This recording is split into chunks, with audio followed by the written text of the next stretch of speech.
নমস্কার, আমি সন্দীপন। আজকে আমরা যার কথা বলবো তিনি কোনো জাদুকর নন, তবে তার কার্যকলাপ কোনো অংশে জাদুকরের থেকেও কম নয়। কে তিনি সেটা তো অবশ্যই জানবো পরে।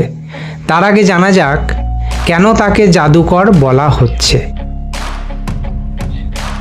তবে কি সত্যিই পাওয়া গেছে পরশ পাথর? পেয়েছেন কি তিনি? এই গুঞ্জন সারা নগরী জুড়ে। কি করছেন তিনি?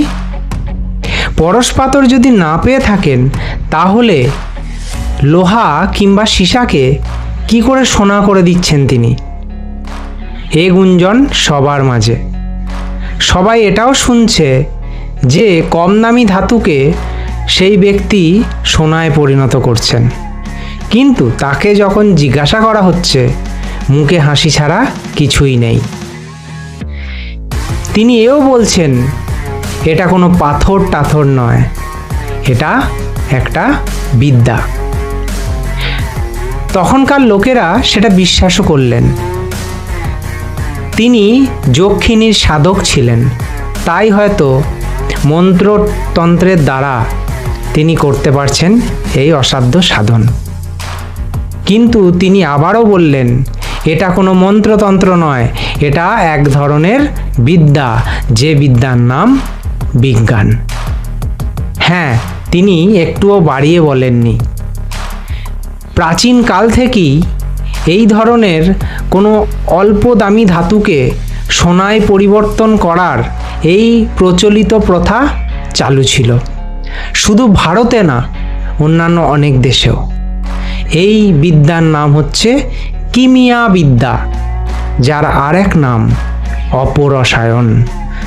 রসায়নেরই রকম ফের মাত্র।